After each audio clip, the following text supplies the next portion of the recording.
No nicknames, Ryan. There's going to be no nicknames over there for Huntington Bank. Why did they call it Stadium? I think Stadium feels so much better than Field. You're putting the name on the stadium, not the field. But the Haslams come out yesterday and say, oh, no nicknames, no nicknames. Well, you know in this town they're going to come up with nicknames for the new stadium over there. We waited around yesterday to get the announcement. It's Huntington Bank Field now for the Cleveland Browns. I'm sure they're going to work really fast to get all that stuff. Why don't they wait till the week of the season, by the way, to get all that up? But anyway, the name is out for the new Cleveland Browns, the home of the Cleveland Browns. It's a name. I want to discuss the importance of that when it comes to the Cleveland Browns, and I've got a conspiracy theory on that. You know how I rock, but we'll get to that coming. I know. And the weird thing is, people that are in the financial world are going to say that I'm crazy and a loon. But wouldn't be the first time on this show. So the Browns get their new name for their stadium over there. Of course, we're kicking things off on Sunday, getting ready to go against the Dallas Cowboys. We got a lot to discuss about that game coming up. Who are you most watching beyond Deshaun Watson? I've got Chris Easterling's article this morning from the Akron Beacon-Journal, the 5 most important people for the Cleveland Browns, not named Deshaun Watson. I've got a Ken Dorsey article this morning from Daniel Oifusi talking about the importance of the Josh Allen whisperer. That's what he was called, I guess, with Ken Dorsey coming here to join the Browns, what that means for Deshaun Watson, and of course, everybody getting their season predictions in. We'll run through Bill Barnwell's predictions for the playoff teams, and SI did all of their writers. Albert Breer, Matt, is it Verdame is over there? Yes, that is him. And Albert Breer, all of them. How many have the Browns making the playoffs? We'll get to that. Playoffs for the Guards! Yes! Man, Royals are fried, man. They are done. And then they go on. We have one more today. Man, it'd be so nice to sweep them on out. You got one more today. Then the Royals got to go face the Twins. And then I think the Yankees right after that. So the Guards are in a really good spot. Got a solid start yesterday, but the Bats coming alive for the Guards. They're getting back out to that lead, getting ready to go. Maybe that bye still in play there for the Guards. Going to be so great with a good stretch here for the Guardians. We got some baseball to talk about, little college football to sprinkle in. We'll get to the grid. We got time up. We got the morning update. We got it all for you right here on Big Play. Welcome to the show, everybody. I am Matt Fontana. He is Ryan Tyler. Good morning. Happy to have you alongside. Twitter, X, at Matt Fontana Show. YouTube, we're up on Twitch, Instagram, the brand new Big Play app, which if I go to that Big Play app right now, Ryan, you know who I will see smack dab on that front page? I think it's Jabbo wins. Jabbo with Jameis Winston. Big announcement for us here at Big Play. Jameis has joined us. He was on the Big Play Cleveland show yesterday. He had the great line. He said, I came in Cleveland to win big, or big plays. Well, Big Play is the place to be. So if you missed that announcement, Jameis is going to be a part of our coverage, really all football season. He's going to be on the Big Play Cleveland show. Did they announce what he's going to be doing? Yeah, so he'll be every Browns home game. Right. And he's also, he wants to talk about more than football. Everybody knows Jameis, his glowing personality, and he's a big food guy. Like we all are. So we're going to do a little foodie segment. He's going to be going around some of Cleveland's most notorious food spots, giving his thoughts and eating some good food. Well, I think the best part about that with Jameis is he's not a Clevelander. So, like, to come in and have just like a fresh slate, so to speak, on trying all these restaurants. So that's going to be super cool. I know we've been really excited about that for quite some time to get Jameis in here, get that national exposure. So it's going to be awesome, man. And again, there'll be football in there too, but there's going to be a lot of food with Jameis on the Big Play Cleveland show, which will air every Monday. And again, home games there for Jameis. So it's going to be a lot of fun. I'm excited about that. Yeah, it was too early into the relationship of him coming to the Big Play family for me to ask him about his Knowles. I don't think he wants to discuss that right now. But he was wearing his Florida State getup. Oh, so he's going to rock it. Of course he will. I think they'd be better off with Jameis Winston back there. Can you get him a 15th year of eligibility? The DJ Ungo They got that Cam McCormick guy down there in Miami. Do you know that Cam McCormick guy has 9 years of eligibility? He's entering his 9th year of college football. Well, there's the one dude, and I don't remember the team or his name. He was a baseball player, and he's like 29. And well, that happened to Brandon Whedon. That happened, Whedon did that where But he's a freshman at his school right now. Well, yeah, for football. Brandon Whedon got drafted when he was 28. Right, he got drafted, but this dude's just beginning. He's 29. Yeah, I mean, it is what it is. Cincinnati, do you remember, God, it wasn't Tony Pike. I think it was Ben Mauck. And he was a quarterback, and he tore his shoulder. He's got a nasty scar on it. I know his brother was Matty Mauck. I think he started in Missouri. But I think it was Ben Mauck. He had like 6 years of eligibility or something like that. But, yeah, I'm sure Florida State will actually like Jameis back. But he can't have him. He's with the Browns. He's with us now at Big Play. So that was a big announcement yesterday. So happy to welcome Jameis in. I'm sure, it's funny because, like, these deals are pretty big, and he's got his set thing. But we got to try to get him on the show one time. Yeah, we do. One time. We'll talk to him. Final thing this morning. Yeah, congratulations. I'm a man of my Ryan word. is a man of his word. We beat him and his team by one stroke. It wasn't anything crazy, but I just asked for my coffee, and I got mine too. Tastes so delicious. And Ryan went with ice this morning. Everything tastes better when it's free. That is when it's a victorious. Yeah, it's even better when it's victorious. True. I wish I could. I should get a coffee. I should divide this coffee up with my brother, my brother-in-law, and Pat. Free McDonald's. Because they were all part of it. Sponsoring, by the way. I love McDonald's coffee. McDonald's coffee. You want to hear my weird take on it? I think it's the grease from the French fries that make its way into the coffee somehow that makes it taste the way it does. Yeah, I don't know about that. I don't know about that, but like, does the coffee? Do you not get a hint of hash browns when you drink McDonald's coffee? Am I crazy for that? I can't say that I do. What? I always get a little hint, and maybe I just make it up in my mind because the hash browns at McDonald's, like the French fries are great, I know. McDonald's breakfast still might be goated. Like, Chick-fil-A's breakfast is fine. Taco Bell's not great.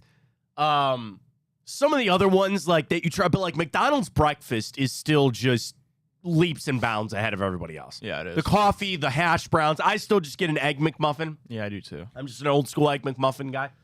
Not a big sausage McMuffin guy, but I don't know. I just think it's like the grease or the fries, they somehow make their way into the coffee. Or at least I tell myself that. Yeah. In my head. And it tastes so very good. So I appreciate the coffee this morning. Browns make the announcement yesterday for Huntington Bank Field. Yeah. And I said, listen, I understand this is a revenue source. The Huntington person said this was the largest investment that Huntington, based out of Columbus, has ever made. And there was already a connection because they sponsor some stuff with the crew.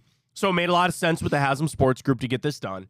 And they bring him in. Listen, man, I'm never going to be one that complains about revenue streams for teams. And usually, as long as you have an owner that then applies that money, it's like, I know Jimmy Haslam and Dee Haslam cut a lot of checks, man. And they have a lot of money up front, and they can allow Andrew Berry to restructure. It's a means to an end, right? You're helping the team out.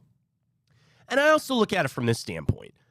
Is that really a legacy type of place over there?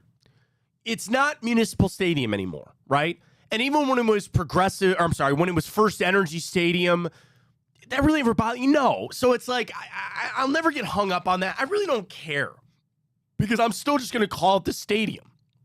I still slip and say the Q and Rocket Mortgage Field. That kind of stuff never bothers me. And the other thing, there are legacy type of places that still, like Heinz Field, Three Rivers Stadium, Acusure. Like, yes, Yankee Stadium. I'll tell you the one that will bother me. I really hope that they never sell out Ohio Stadium. Yeah, I really, the shoe is the one. It's inevitable. And I think you're right. It is an inevitability that when you're getting offered, $150, $200 million to put some signs up, yeah, of course you're going to do it. And I think there are some there's a reason that Yankee Stadium, Wrigley, Fenway, those places have been up for 100 years. Well, not Yankee Stadium. They had to but even that, they eventually had to demo Yankee Stadium, a place that I really never thought they were going to. Eventually, I think they might have to demo Fenway. They might have to. I've been there. It's a dump. It's terrible. So getting caught up in that doesn't really ever bother me. And it's funny because, the Haslam said, oh, no nicknames. There's not one that comes to mind. The bank, here's my thing. Don't force it. People will force it because they want to have something cool or, the hunt. I did see one. Was it Charles that sent me something about the dogs, hunting dogs, something like that? Like, that's not bad. Don't force it, though. We have plenty of time. I don't think Huntington's going anywhere. You're going to have this for a long time. And it's marketing, and we understand that probably as much as anybody. Like, I don't know. It's not some legacy type of place. Jim Brown didn't play there. You know, like, you built that stadium. The Haslam say, you know, they didn't talk about the move, right? Can I get you my conspiracy theory as a person that knows nothing? The Haslams are going to need a lot of money to go to Brook Park. They just signed a deal with a bank. Nothing? Anything? Grasping at straws. That's fine. And it's not like, you know, is Huntington going to come up and like, oh, here's $2 billion on a business loan? I get that there's a tie-in with the crew already, and Huntington's giving them hundreds of millions of dollars for this naming right. But I just thought about it because, like, everybody's going to try to make a connection to them leaving to go to Brook Park or renovating that stadium downtown. And I just thought, I was like, hey, man, if you're going to get in business with somebody who need money, would you not get in business with a bank? I just chat GPT'd some nicknames. Okay, what do you got? I don't know if I'm vibing with them. Oh, I'll tell you. Well, let's do it right now. I like it. So chat GPT, what did you put in? I said make a list of clever nicknames for a stadium called Huntington Bank Field. But you didn't even put in like the Browns or Cleveland, right? No. Okay, that's fine. Let's see what we got. But yeah. Okay. The Huntington Hive, Bank of the Field. That's dumb. No. The Field of Dreams. No. Score Stadium, the Huntington Haven. Yeah, I don't really like this. No. The Bank Bowl, Huntington Heights. No. Well, that's the like Field of Fortune. What about Bank on the Lake? I somebody had something about it because you're on like the bank of, but a bank is a river, is it not? Yeah, Riverbank. Yeah, you're not on the river. ChatGPT failed me. That's not the first nor last time probably that's going to happen. What was it? SI that they were writing articles for them? Yeah, that probably tells you all you know about ChatGPT or whatever. No, and like people are talking about, oh, you score a touchdown and you make a deposit. I had a bad one about we had a teller on the offensive line. We should have known that this was happening. That was bad. I fully admit that was bad. That was bad. And it's like you search for it. There's probably it really in hindsight does not matter. It doesn't. And I know people are going to try to come up with something cool. The only way that matters is if you have playoff games there. And like even that, do you know what the Chiefs Stadium is called? Arrowhead? Isn't it like, but it's like GEHA Field at Arrowhead or something. Is that not what it is? Kansas City Chiefs. GEHA Field. That's it. At Arrowhead Right. Stadium. Like that just gets clunky. That just gets too much. So I will say it's nice and distinct. It's Huntington Bank Field. But why do you not just call it the stadium? Does that not roll off better? Huntington Bank Stadium? Did you see the photos of it? I saw the renderings of it, yeah. I put it up. Couldn't see the Browns, thanks them. That's fine. I mean, it looks fine. It looks fine. Yeah. You know, and that's, you know, they have the one up top and all that kind of stuff. It works. That works. That's fine. There's nothing wrong with that. It's a cool shot. I think it's pretty cool. As long as it's not progressive level where they have it in 900 places. Oh, that's like incessant. That's pretty bad. But it will be, and I want them to get their money worth of it. It's fine. I said it could have been a lot worse. It could have been a lot clunkier.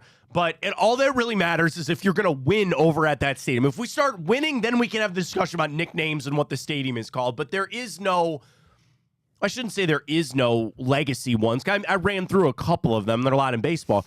Bro, what is a legacy football stadium? Lambeau, right? Lambeau. Dude, Soldier Field is gone. They're getting rid of Soldier Field. I really think Candlestick Park, gone. Polo Ground. Dude, there are people in New York that still call it the Polo Grounds. You know, like, Lambeau is it in football. That's it. And I would assume Packers fans will never, ever get rid of Lambeau Field or put a name on that. But that's it. Football's a little different. And with the fight that goes on, and again, it's like they didn't talk about it yesterday, about the move. By the way, did you see the city council thing that came out? Technically, the Haslams jumped the gun on this. City council has to approve that name change. Now, they have a special session this morning to approve that. But I thought, man, if they really wanted to poke the bear or, you know, get contentious here with the Haslams, they could put up a stink. That'd be dumb as hell. I know, and they're not going to, and this is going to be like a little olive branch to do. But there was a city councilman that came out yesterday and they said, technically they jumped the gun. We didn't approve this yet. We didn't approve this. But that could get, how bad would that get if the city came out like, you know what, we're not going to approve your name change anymore. You have to go back to them. You have to give some of that money back. We'll see how it goes. Well, Sunday is going to be here before you know it. And the Browns versus Dallas. I want to post as our Twitter question. We discussed it a little bit yesterday. But what is the thing beyond Deshaun Watson that you are most looking forward to seeing on Sunday? So we know, and I think it's going to be this way for a long time of this season, it's going to be all Deshaun Watson. How's he playing? How's he looking? All that other kind of stuff. But beyond that, what are you going to be looking forward to the most and just getting a vibe on when it comes to Sunday? Here's some of the options. I thought about Jerry Jeudy. He was your big offseason acquisition, and you get to see him in a Browns uniform for the first time on Sunday. So Jerry Jeudy. If you want to put the offensive line in there with the flip over to Conklin, I'll listen to that. I think we have to put the offensive scheme, right? And that kind of goes back to Ken Dorsey, which I want to talk about in a little bit. And then I would say the defense. Can this defense do what they did last year and be one of the best defenses the league has ever seen? What's act 2 of that? And Jim Schwartz talked a lot this offseason about last year was just straight fastballs, and he loves his baseball references, and we're now able to add a second layer or a third layer to what we're doing here. And I don't think this is even a debate, Ryan. The Browns defense should be better than the offense. You have better players on your defense than you do the offense. Hey, Ryan. Open the door real quick. You should have better results on defense. Now, you're going to do it the opposite way a little bit to try to win on defense when the rest of the league is offense and you're kind of zigging while they're zagging. And yeah, you could sit there and say, hey, we're going to stop the other team's offense and we're going to limit what they do and all that. But when you look at the Browns defense, without a doubt, they should be the ones to kind of carry this team, at least until Deshaun Watson gets up to pace and you kind of figure out what this offense might be. Now, the other part of that is you now see this on Sunday, and you might vote that way in our Twitter question this morning. You're facing an offense that you're going to get a good barometer of what they are, right? This isn't an offense stumbling here with Bryce Young. This isn't some offense that is pretty lowly. You've got it all. Maybe not a good rushing attack from Dallas, but you have everything that you would say. Like, I'm going to look at this game on Sunday and say, what's this defense got? You're facing Dak Prescott. You've got CeeDee Lamb. You're going to have a pretty good vibe on what this defense is going to be. And I think there's listen, we all come back to the offense and Deshaun Watson. We'll talk about that in a second. I'm really intrigued. I am really intrigued to see if this defense can do it again, because I get what Jim Schwartz is saying. And what Jim Schwartz is trying to tell me is, hey, we just got to do some small samples of what we wanted to, and now it's the full contingent. Yeah, but the rest of these offenses saw you last year. And the rest of these offenses are going to make the pivot and the turn to be able to game plan against you. Like, I wanted to vote Jerry Jeudy on our Twitter question again this morning. Beyond Deshaun Watson, what's the thing you're most look forward to seeing on Sunday?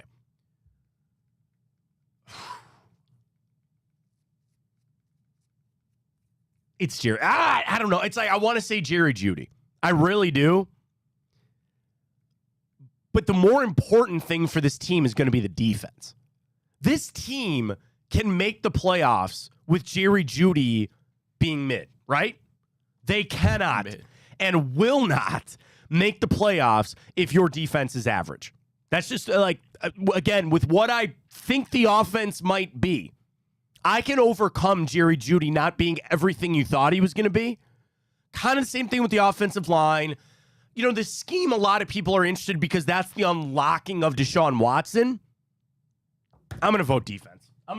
Because I see the defense potentially being the one to have to carry us. At least carry us through some really tough stretches throughout the season. So I'm gonna get my first little sample of that. I'm gonna get my first little sample of the new look kind of on that defense. I mean, the burn on that is you're not going to see Michael Hall. right? Because if he was going to be able to play, then I think a lot of people might have that circled as a player to see. You want to see Miles out there. You want to see the linebackers. I'm going to go defense, right? Beyond Deshaun Watson, the thing I'm most important to see on Sunday is going to be the defense for me. What about you? Yeah, I'm excited to see the defense too, but at the same time, I have a pretty baseline level of expectation for them, so that kind of maybe deters me from voting them. Sure. And I would say Jerry Jeudy, but I'm just going to go the whole offensive scheme as a whole. It'll be interesting to see, because one, your offensive line, I know we talked about this the other day. Are you able to implement everything you want?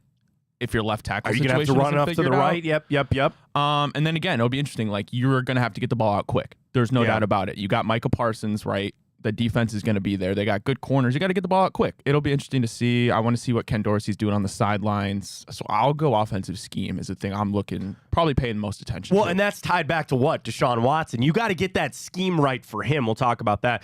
Breaking news, Pat Surtain. I was about to say that. He just got 4 years, $96 million. He is the highest paid defensive back in NFL history. Well deserved. Now, Denzel got 100, but he was 5 years. Pat Surtain, 4 years, $96 million, $77.5 million guaranteed for Pat Surtain II. That's a pretty damn good deal. He makes 24 a year. That's top. Jair 21 is second. AJ Terrell 20 is third. Den 20.25 third. Denzel Ward's fourth at 20.1. Jalen Ramsey rounds out the top five, 20 million a year. Speaking of money, did you see that thing that that Jamar Chase wants a deal that is 1 penny more than Justin Jefferson's? Is that true? Did you see that? Well, I mean, they're LSU buddies, so right, I get it. But he supposedly wants a deal that is 1 penny more. That's pretty petty on the side of Jamar Chase. Which is very petty, because if I have to take 1 penny less than you to play with Burrow rather than Sam Darnold this season, that's a good point, give me a break, dude. But that's another thing too about watching how that's going to go with Jamar Chase, because they're practicing, and then Zach Taylor's got egg on his face because he said, oh yeah, Jamar Chase will be back in practice and playing this weekend, and Chase is like, nah, I'm good. Kind of worried because I drafted him on some of my fantasy league, but that's all right. The more issue that they can have at it, man. Have at it for the Bengals. Want to flip over, though. I thought this was really interesting from Chris Easterling, who covers the Browns from the Akron Beacon Journal, and he ran through a list of the 5 most important players to the Cleveland Browns, not Deshaun Watson. And I think there's obviously some names on this list that you know, or you would expect. Number 1, he does right, Myles Garrett, reigning Defensive Player of the Year. If your defense is going to be any semblance of what it was, it all starts with Myles. He gets double-teamed, he gets triple-teamed, he fights his way through it. We get it. So Myles Garrett, number 1 on the list, and I would agree with Chris. I think Myles is the quarterback of your defense, and he is your best player. I know Deshaun Watson is your most important player. Myles Garrett is your best player. No question about that. So again, outside of Watson, Myles Garrett is number 1. What else can that rest of that defensive line do? We understand. Number 2 on Chris Easterling's list of the 5 most important players to the Browns other than Deshaun Watson, Dustin Hopkins. And kicker in this town, you can win games, you can lose games. I get all of it. And I think maybe I'm putting too much into it, because I feel like the confidence that I have and that a lot of Browns fans have in Dustin Hopkins, it's like he's been kicking here for 10 years. He's been here a year. He's literally only been with the Browns for a year. But don't you feel more confident than just a year of Dustin Hopkins? And we all feel like, man, he's got that stadium down, Huntington Bank Field, sorry. You feel like he's got the lay of the land over there with the wind, and you feel like Dustin Hopkins lines up, everybody feels like he's going to make that kick. Everybody has that. And I've been searching for that for a long time, since Phil Dawson was here. And how much that can change games, right? When Stefanski is setting up plays and you're on your own 40, right? And it's 3rd and whatever. And knowing hey, if we don't pick it up, we can still get points here. Or how much he can change the game depending on field position on when you're going to kick field goals or not. It gets overlooked because I think there is a sense of confidence with Dustin Hopkins, but I'm glad Chris put him on the list here because I think that'll be an uber important position for the Cleveland Browns. Number 3 is Jerry Jeudy. And, I started on our Twitter question talking about I think the Browns could make the playoffs if Jerry Jeudy was just average, right? If he just showed up, and we'll run through this. BetOnline did their over-unders statistical for the Browns receiving categories. They had no rushing props, and they had Deshaun Watson, so we'll get to that in a little bit. Well, I'll tell you what. This is what I had for Jerry Jeudy. This is from BetOnline. For Jerry Jeudy this season, let's see if I can find it here. Jameis Winston joining us. I retweeted that. Here we go. Jerry Jeudy, over-under 60.5 receptions, 725.5 yards, and 3.5 touchdowns. Let me just take that stat line, okay? The catches, the yards, and the touchdowns are all behind Amari Cooper and David Njoku. They all have more catches, more yards than the over-under. But would you take a statistical line this season from Jerry Jeudy of 60 catches, 725, and 3 touchdowns? I would say, yeah, that's fine for your number 2 receiver. That is kind of average. So, to put him on the list of the most important, I think that's more of if he were to do more than that, if he were to even, get close to sniffing 1,000 yards, what change that could be for the Browns offense. Because right now, you, me, and everybody feel like there's 2 guys you feel good about throwing the football to, Amari Cooper and David Njoku. And you get drunk on some of these other teams that have 3 and 4 options to throw the ball to. Right now, you have 2. You have 2. And we can project and hope that Jerry Jeudy steps up to more than 725 and a couple of touchdowns and things like that. So that's where I think Chris is getting to with Jerry Jeudy. He's an important player because he could be a flip. He could be a guy that ascends and really does elevate this offense. He could also just be very average. And that's why he's on the list. Here's Chris' write-up. Jerry Jeudy acquired for the Broncos for one big reason. He's being asked to be the guy to add a different dynamic to the passing game that the Browns haven't had in years. Judy's being asked to be one of the created mismatches on defense through various choice routes in the new offense. We discussed that a lot this offseason, man. Yeah. These choice routes. And what a choice route is imagine the camera is my defender. I run at you, and you lean this way, I'm going to go that way. You lean this way, I'm going to go that way. Now, that inherently is what? You have to have a really good relationship with your quarterback, and you got to know, and you got to be on the same page. You got to read that. And your offensive line has to give you time. Well, sure, that's got to be a part of it, too. And, they've been practicing, but Judy just got here and all that kind of stuff. So he's coming in to provide that and be what sounds to be a big part of this offense. Again, what Ken Dorsey did a lot up there in Buffalo. And I think it's going to be what? You're going to have Njoku pressing the seam. I think he's going to be pressing your seam. Maybe you're over the middle guy. Amari Cooper was one of the best air yard receivers in the NFL last year. He's going to go deep. You're going to have those big shots with him. Then you have your choice guy, Jerry Jeudy, over the middle, in the flat, things like that. So, by the way, at 725 for his over-under yardage, Ryan, that would probably lean towards way under, right? If he's going to be running a lot of short routes, 725 doesn't seem like a lot. Now, can I tell you the one Jerry Jeudy bet that I like? Over 3.5 touchdowns. Wouldn't choice routes be awesome in the red zone? That's low. 3.5. I would go over, yeah. You want to run through all of them real quick? Yeah. What I got? All right. This is from BetOnline. Let me do this for you real quick. Let me pull up last year's stats, because quarterback stats you can kind of get a little drunk on a little bit. So this one for Deshaun Watson is, dude, okay. He had an over-under of BetOnline, 4,300 passing yards. Ryan, last season, that would have put him 5th in the NFL, only behind Tua, Goff, and Dak. 4,300 would have been more than Purdy, which, again, Purdy and Mahomes didn't play in their last regular season game, so they would have assuredly probably gotten over that. But, that was more than Jordan Love had. And I know Love was a tale of two stories, man. He was asked to start the season, then turned it on. But, 4,300, that would probably put Deshaun Watson in at least the top 7. Yeah, that's no short mark. Over, under. I'm probably under. Probably. Yeah, I mean, it's game scripts. Yeah. Okay. Then 19 and a half passing touchdowns. If he were to score 20 passing touchdowns, that would just tie him for 17th in the NFL with Geno Smith and Justin Herbert. Sam freaking Howell threw 21 touchdown passes a year ago. So again, Yeah, because he was just slinging it. He also had like 15 picks. But like, that's kind of average, right? So like, I would maybe take the over on that. Then interceptions. He's got an over-under of 11 and a half. 12 interceptions would put him 1, 2, 3, 4, 5, 6, about 6, 7 in the NFL.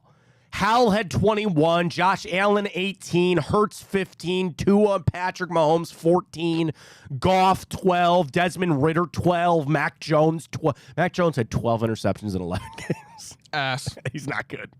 Not good. So, like, I guess I got to be positive and say the under on that. Okay. Amari Cooper, 70 and a half receptions. Over. 900 yards. Over. 5.5 touchdowns. Over. Okay. Do you want Amari's stats from Has last to be. year? If we're going to be good, has to be. Right. I mean, again, you would think that. Now, the other thing, okay, here's the thing on Amari Cooper. Like, are all these balls really going to go his way? Think about it. Like, with Njoku, with the new offense, with Jerry Jeudy, like, let me put it this way. I'd almost hope that he doesn't hit some of these numbers. Last year for Amari Cooper, 72 grabs, 1,200 yards. Think about that. He's got 300 yards less on his over-under, but he only scored 5 touchdowns last year. So do you have that flip? Maybe less yardage, more touchdowns? You don't have Nick Chubb. Not going to be able to maybe run the ball down there as much. We'll see. All right. Jerry Jeudy, I did. 60.5 grabs, 725 yards, 3.5 touchdowns. I like the over touchdowns yardage. We'll see.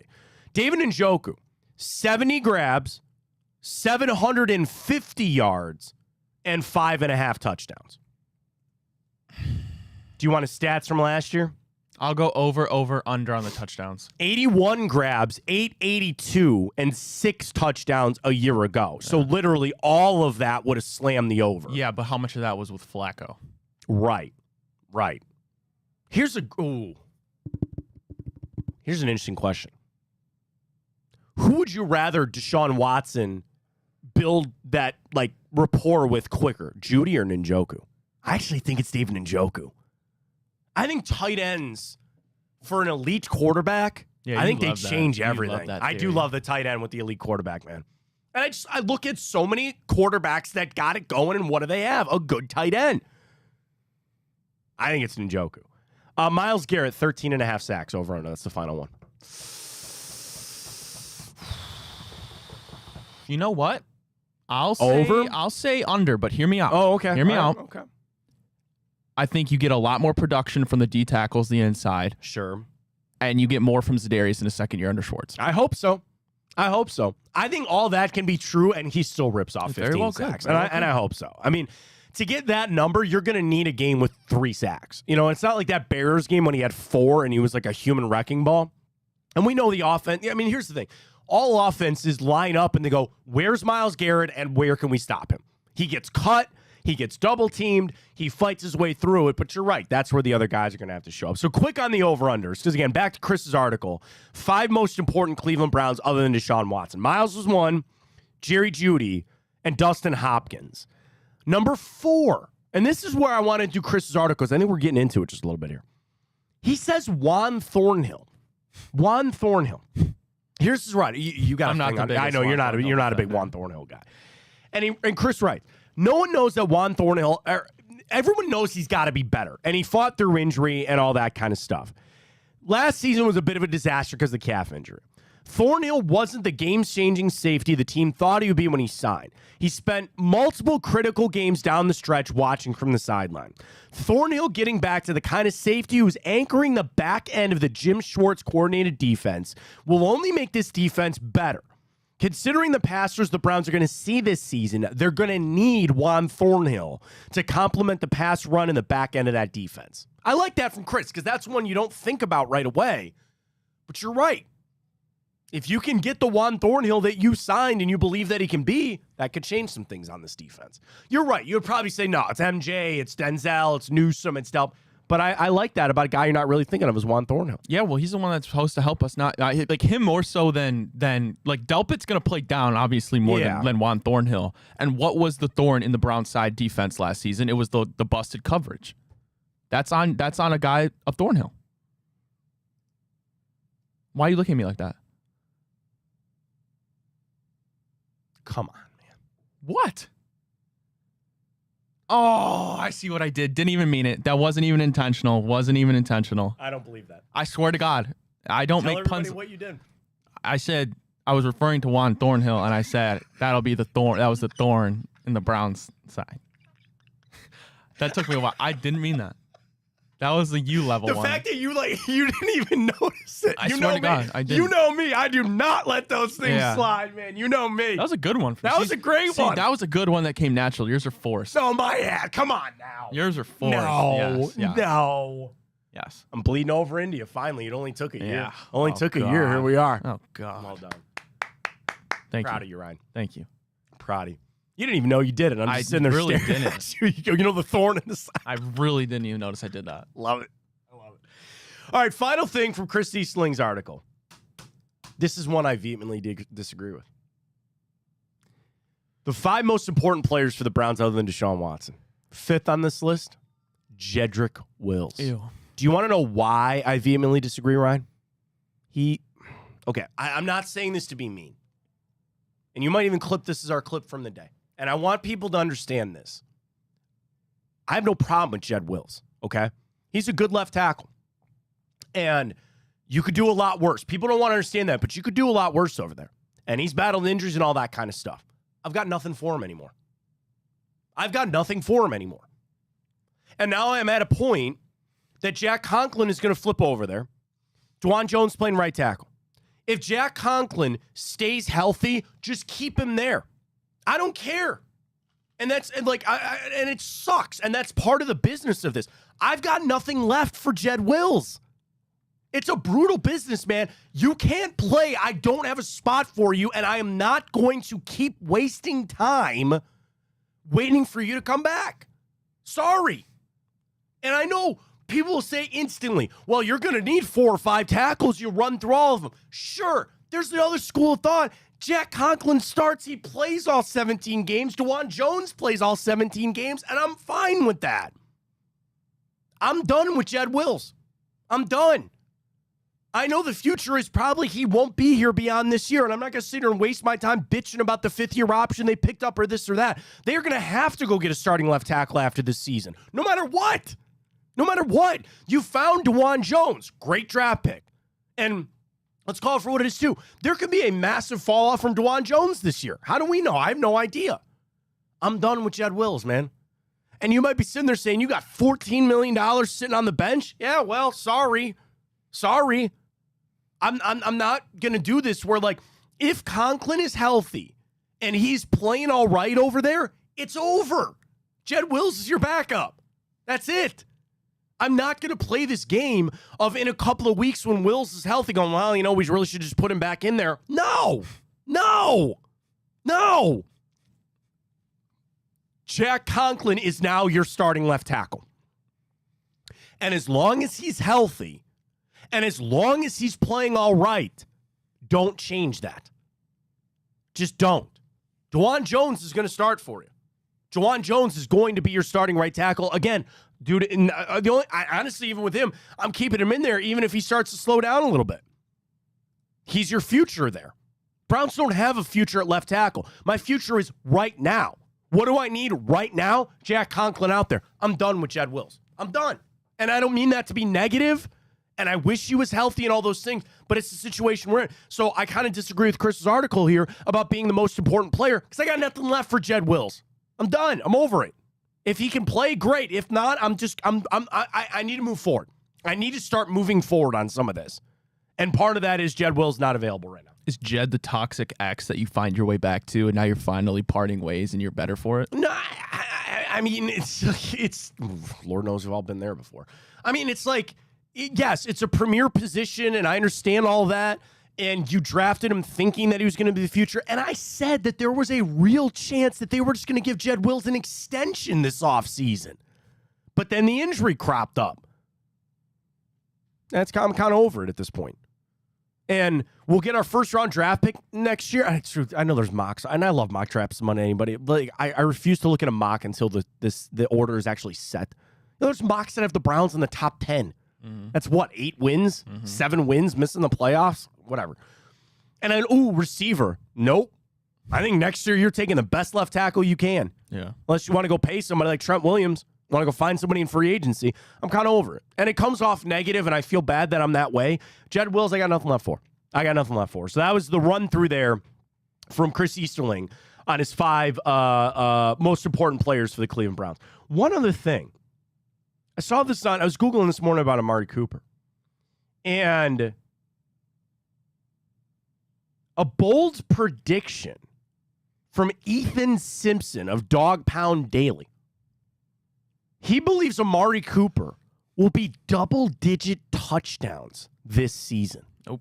I don't think so either. New career high potentially. I'm trying to see if there's like a real write-up on there. But like, it's not really. Listen, he's, again, 30, we've talked about that.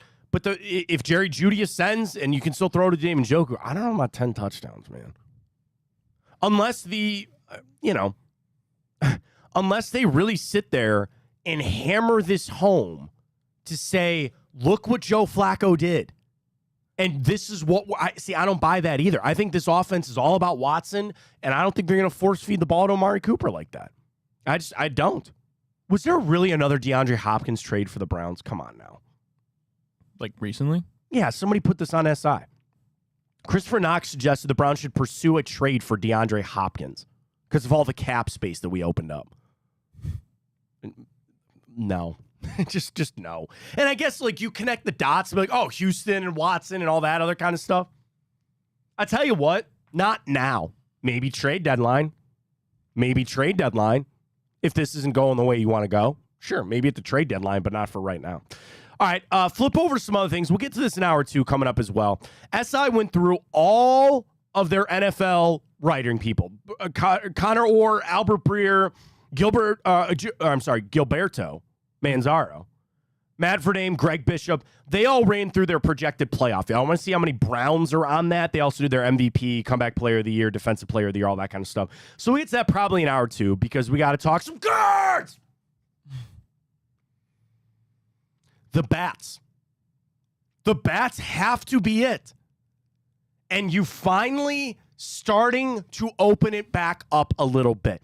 Do you want to know the craziest thing as this is starting to go, though, Ryan? What was one of my key guys for the Guardians if they wanted to turn this whole damn thing around, and he's still not hitting it? Stephen Kwan.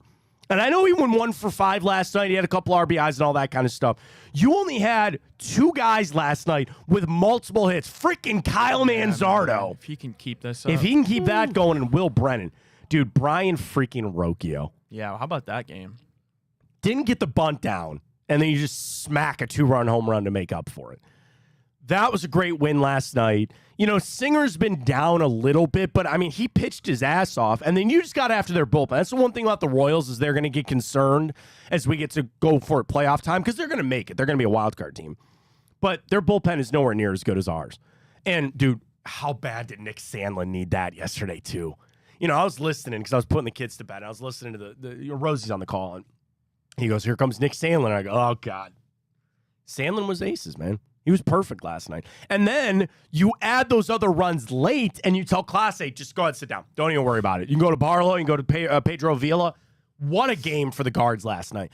And I do feel like this is a massive death blow to the Royals where, they need to win games and they need to stay in the hunt, the wild card. I would imagine the Royals and a lot of their fans are waking up this morning going, well, the Central's done. Good. Go worry about go to the wild card. That's fine. They can make it as a wild card team. I think this I don't want to say this. Clip it. It's going to be bad. I think this series won you the AL Central. I think this series legitimately won the AL Central. What did the Twins do last night? Lost. What a jump for the Guardians last night to come out there and do what they did. And the other thing, and the reason why I think this series might even win against the Royals look like crap. They don't look very good at all. And it's funny because we were there a week ago and how quick things can flip. But again, for the Royals, I want to make sure I'm speaking this into existence right. So we got, we're tonight. I thought we were a day game today. 7:40 on Fox Sports tonight. There you go. Royals get done with us tonight. Then they're home against Minnesota. Then they go to the Bronx. Dude, come on, Yanks. Stretch. They're kind of easy on the way out. Pittsburgh, Detroit, San Fran, Washington, and Atlanta. Can you believe that? We only got 5 series left. Yeah, man. 5 series left. Month left to go. Dude, oh, man, that felt so good for the Guardians last night. Wait a minute. 1, 2, 3, 4, 5, 6. Is that 7 straight losses for them? It is. 7 straight there for the Royals. Yeah. 9 out of their last 12 they've lost. If you were questioned, if you were Carl Willis and Stephen Vogt, and Clase came up to you in a game like last night, and he understands you got to save him, but he comes to you and says, I want to close this game. I want a stat pad. I want to go for the Cy Young. Do you let him? Well, I mean, the only thing he'd be stat pad at that point is lower in his ERA. And up in the saves. He wouldn't get a save. It was 7-1. Oh, true. Yeah. That's, I get where you're going at, but it's like, the other thing about Clase, somebody mentioned this about when he was in New York and the fact that he went 2 innings there against the Yankees and kind of maybe opening some minds up. The issue is that Tariq Skubal is probably going to get the Triple Crown. He's probably going to have the ERA, strikeouts, and wins. How can you not give him the Cy Young? But there's no better pitcher in baseball right now than Emmanuel Clase. He is literally untouchable when he comes into the game. And I know he'll win that reliever award for the second time in his career. And also, how amazing is it that he's pitched about 3.5 years for us, and he's already got the franchise lead in saves? He's going to set a mark so freaking high that it'll never be touched. The other thing, do you think about a long-term extension with him? And I know he's on a 5-year, $25 million deal. Doesn't that seem like quite the... Isn't that now Miles Straw, too? Do you remember Miles Straw? When's the last time you have thought about Miles Straw? Thankfully, not in a while. Yeah, right. Is this one of the things you want to get out ahead of this? We had that same conversation about who? Stephen Kwan. And look where we're at now, man. He might not even finish above 300. That's crazy. Isn't that crazy? Is that not crazy?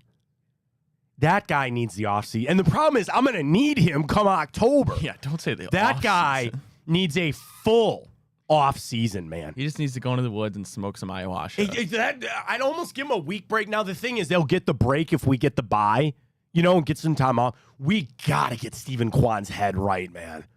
And again, it's like, I know he can do it. He's super talented. Like, that's just such a tough one for me, is Stephen Kwan. But again, they're finding ways to get it done without it. And you want to know what you'd almost like him to do? Do what Will Brennan and Kyle Manzardo did. And you'll never send Stephen Kwan to AAA. That's not what I'm talking about. But like, those guys went down, got their head right, and came back up. Look what they're doing. Look what they're doing. I know Naylor left the game with back spasms. That'll be fine. But like, we'll figure it out. But like, dude, what a win for the Guardians last night, man. That felt so good. They're finding a way. You win it tonight. You win it out tonight. Finish everything. Be done with it. And bury those Royals. Just bury them. I'd love that. So we get to our plays about that coming up a little bit later in the shows. We go for the series finale against the Royals. And that's our last series against them, too. That's it for us against them. We got the Dodgers coming up. Yeah, Dodgers would be a tough series. So you're right. So we're at KC for tonight.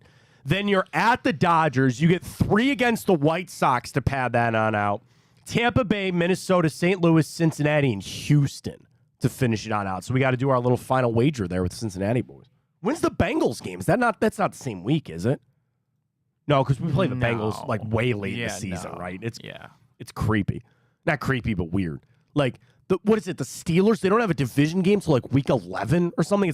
It's the furthest in a season that an NFL team has had a division game since they went to the current setup is with the Steelers. So it's a freaky schedule, but all that kind of stuff. So, all right, get it done tonight. We'll get our wagers going with the Guardians a little bit later on. Plenty of Browns to get to coming up in hour 2. SI went through all of their writers, and I want to get the account here. 1, 2, 3, 4, 5, 6, 7, 8, 9 different writers. How many had the Browns making the playoffs? They went through their bold predictions, MVPs, defensive player. I just want to tally, and we'll run through it quick just to kind of tally it up and see. And then we've got Bill Barnwell, too. So Bill Barnwell, kind of call it for what it is. He can be a little bit of a Browns hater, I think. But he did the playoff field. He did the 20 teams that he could see making the playoffs. And again, he's got some locks. Kansas City's minus 550 to make the playoffs, stuff like that. But we'll see his write-up on the Browns and how tough that's going to be. The final thing I wanted to hit to this morning, though, was an interesting article here.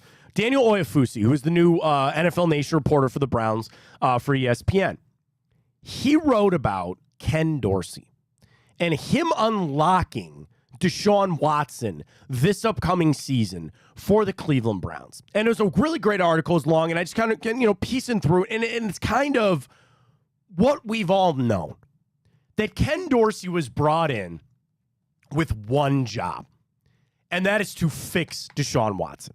Now, we get all wrapped up about whose offense is it going to be, and Stefanski's calling plays, and all this other kind of stuff. I look at it this way.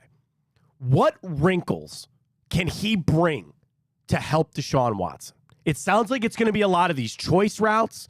It's going to be a little bit of a scheme. But we can't forget this is still going to be Kevin Stefanski's offense. The base will still be what Kevin Stefanski wants to do.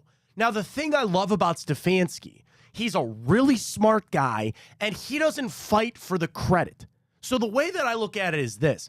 It's almost like he's bringing in a consultant, right? It's Ryan, you and I do this show. It is still our show. But if somebody came in and said, you know what? I think we could do this a little bit different. I think you guys could move time up here. I'll help you with the damn immaculate grid. It's still ours, but it's just this little twist of what we think we could do better. That's how I'm viewing Ken Dorsey.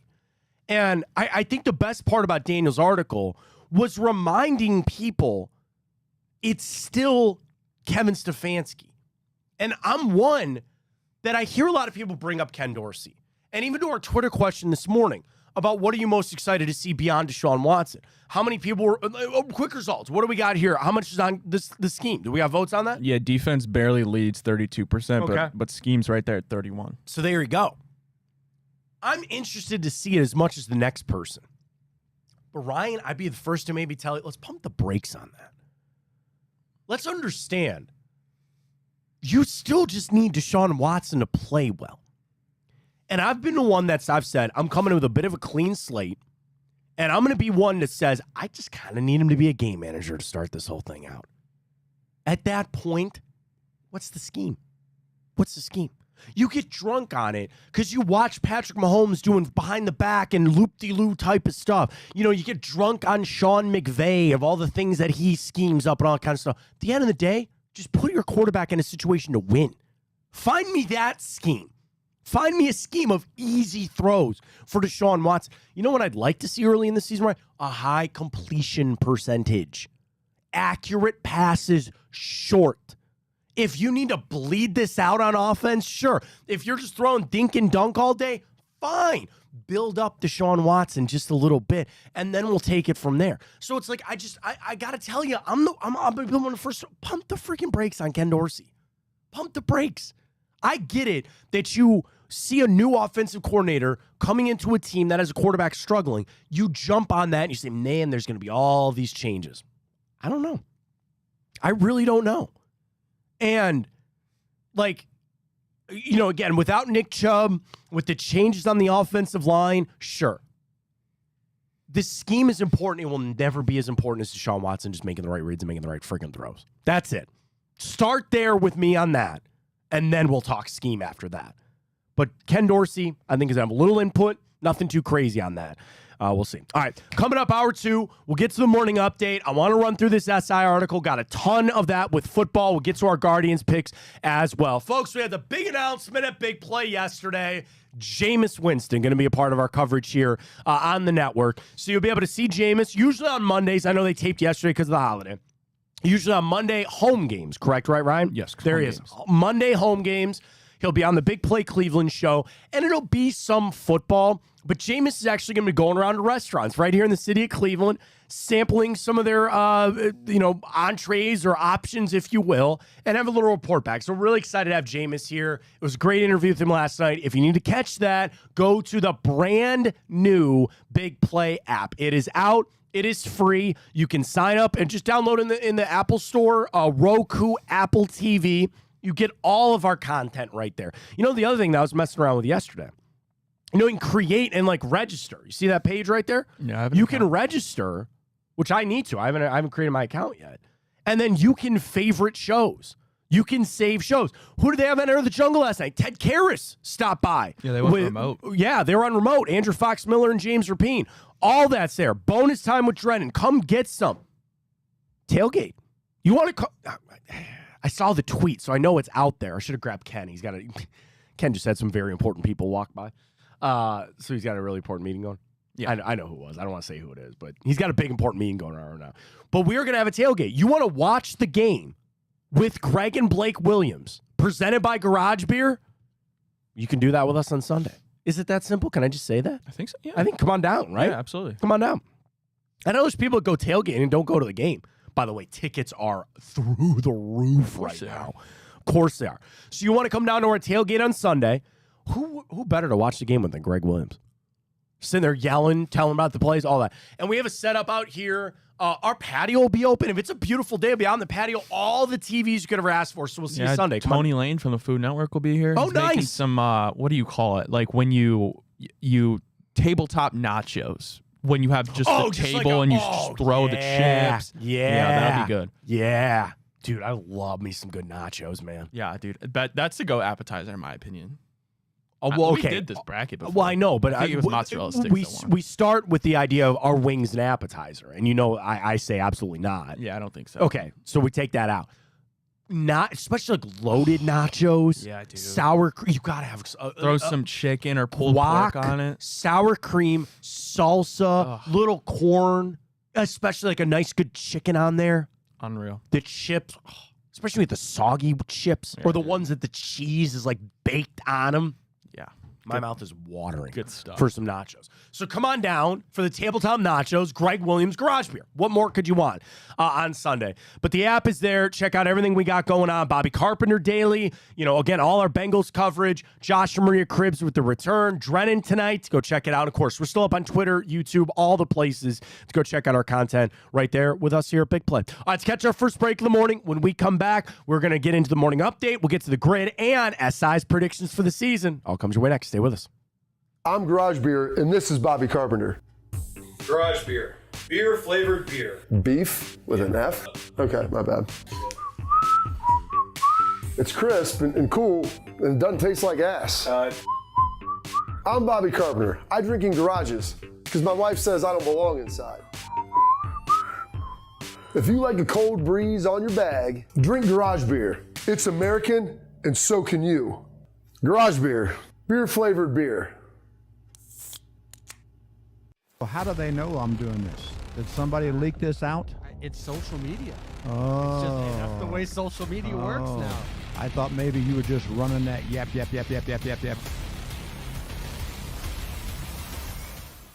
Welcome to Big Play, a sports media team that started back in 2014, and now we're not in a garage. Look at us, incorporating some of Cleveland's favorite sports personalities, bringing you fun and compelling content from downtown Cleveland. Coming to you live from the shores of Lake Erie and Burke Lakefront Airport, join Team Big Play for all the best sports talk in Ohio. Check us out on social media at Big Play, bringing you fun and compelling content from downtown Cleveland. Anthony Schlegel, just how physical he was. You saw the girth and the power and everything he was bringing to the table, especially when he was a nice beefy 255 playing middle linebacker.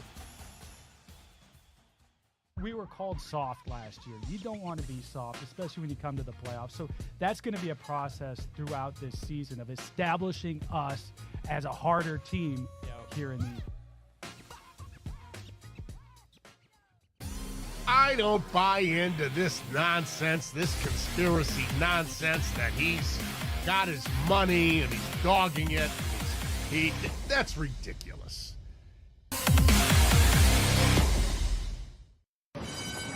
They're off in the Kentucky Derby as Authentic takes them around the far turn. Tis the Laws making his move now, and they're into the stretch. These two stride for stride. Authentic, tis the Law. Here's the wire. Authentic has won the Kentucky Derby.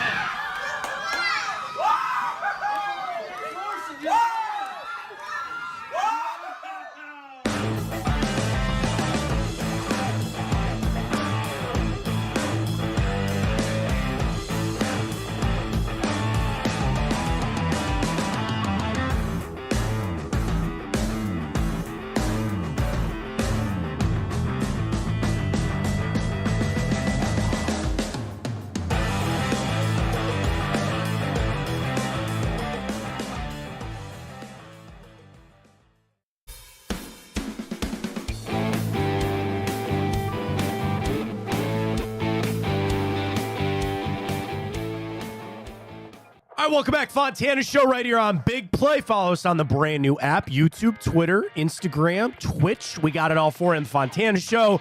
I'm really interested. So 9 SI writers. How many had the Browns making the playoffs? How many had Myles Garrett as Defensive Player of the Year? We'll get to all that coming up. But Ryan, I know you have one savory story we can't wait to get to. Morning update. You mentioned it to me this morning. Oh, I wasn't going to bring it up. I don't know if you're going to bring it up or not, but throw Yeah. that in on the end. All right, I'm I interested will. to talk about it, but go ahead, Ryan. I guess savory might not actually be the right word. Yeah, we'll get to it. All right, well, the Ryan's got Guardians the stories. reach the 80-win mark as they beat the Royals 7-1. Let's Bibee go. goes 6 innings, just 2 hits allowed, 6 Ks. Bullpen goes 3 scoreless innings. Guardians now take on the Dodgers. Oh, excuse me. No, we got still one more have tonight. during One more the Royals. tonight. I One more apologize. One more against the Royals before a brutal 3-game stretch Lively in the Bay Area. Lugo. I would say again, slam the under.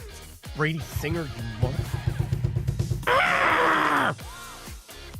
I got my ass handed to me last night. I say this because I don't listen to myself. Ryan, don't ever chase. Don't chase it. So here's where I'm at. And I know parlays are for suckers. I took under the 8.5. Got it. I took Bibee strikeouts. No problem. I needed one more from Brady Singer. One more. And he didn't get it. Fine. And then I'm sitting there and I go, oh, I'll take the under. The under live, 5.5. Great. I chased. That was wrong of me to do. I almost don't want to bet tonight because I feel like I wasted my bet yesterday. I tell myself never do that. I shouldn't do it, but I did it. Anyway, that's a hell of a win for the Guardians last night. Also, what a stretch you are now on of getting 6 innings from your starter. Like, I really, how much that changes where we were talking about guys that were going 4 innings and taxing your bullpen. Dude, what a godsend Matthew Boyd has been. And I know he didn't pitch, he pitched, Saturday at this point now. But what I'm saying is he started that stretch of getting guys that are getting the 6th inning. Gavin Williams pitched his ass off. Alex Cobb pitched his ass off. Now you had Tanner Bibee doing what Tanner Bibee does. Like, how much that changes the bullpen. And you're also knowing that you're playing 8-inning games if you get a lead. Teams know when they watch Emmanuel Clase come out of that bullpen, they're screwed. They're screwed. He might give up one here or there, but you're done. And then you can save Hunter Gaddis. You can save Cade Smith. Like, the starters going deep into the games. And then, doing what Bibee did. Come on, man. 2 hits, 6 strikeout. That strikeout with the bases loaded. Oh, you saw the pump out of Tanner Bibee, man. That's an underrated part, I think, of what this team is doing. Now, the other part, which, again, I'm going to try to connect all these things in the baseball world here, is what? Ryan, don't you think that gives a little bit of pressure off the bats now? where they feel like, man, we don't have to go out there and be perfect. We don't have to scrap it out for every little run here because the pitching is doing so well. I feel like the Guardians are back in a good place. We were in a bad spot. We're back in a good place. Here we are, man. I'm really excited about the makeup of this team right now because you're getting it all. You're getting production. You're playing a little small ball, which I like. I like bunting Rocchio there. Now he couldn't get it down, and it worked out with the home run. But I like the little small ball you're doing. I'd like them to steal a few more bases now. I know Jose tried and he got called out last night, and all that kind of stuff. Play a little small ball, pitch your ass off, get some timely hitting. I love where the Guardians are at tonight. You're on FS1 tonight. I can actually watch that. You're telling me. Do you know the phone call I'm making this afternoon? Is it to your internet provider? My TV provider. TV I'm provider, done. excuse me. I'm done. I'm cutting the cable, which is crazy. I've been with. I don't want. Okay, here's the thing. I'm not even crapping on Uverse. I've had Uverse for 14 years. 14 years. I've been a happy customer since. I ran the numbers yesterday. Do you care? You want me to tell you what it is? I don't mind telling you. Okay, so here's where we're at. I pay for a premium internet because my wife works from home, so I need the fast internet, okay? That's like $65 a month, okay? Then I pay for HBO because I want HBO and I want Max. Then with my TV package, plus fees and everything, my bill every month is $222 a month, okay? I ran the numbers. YouTube TV is $72 a month. They'll let me keep my internet at $65 a month. I add in the ad HBO Max, like I watch the ads. And then if I buy Bally's just on the straight up, Ryan, it comes like $162 and change. That'll save you some dough. But that doesn't include taxes and fees. So how much do you think that would be? 180, 190? Couldn't be more than 200. Couldn't be more, so I'm saving myself $20 a month.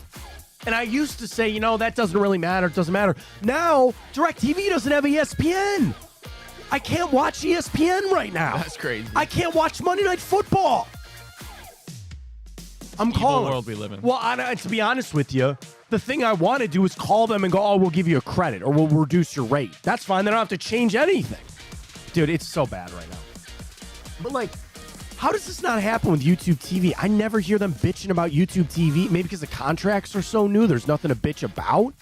It's the future. I know it is. Then the other thing I was wondering, can I get YouTube and share? I know you can't, but if I wanted to share, my parents are having struggle with their TV provider. What if I just bought them? I wish I could share that. I'd pay more money for that. I don't know, but it's nuts right now. It's crazy. That phone call's happening this afternoon. Alrighty, well, speaking of money, news broke this morning from Adam Schefter. The Denver Broncos and all-pro cornerback Pat Surtain II have reached an agreement on a 4-year, $96 million extension that gives him $77.5 million guaranteed. That makes him the highest-paid defensive back in the NFL. He passes Green Bay's Jair Alexander, who was making $21 million. Here's the thing. He's deserving of every penny of that. Sign him because he'll still always be tradable. You know what I'm saying? I don't think Pat Surtain's going to fall off.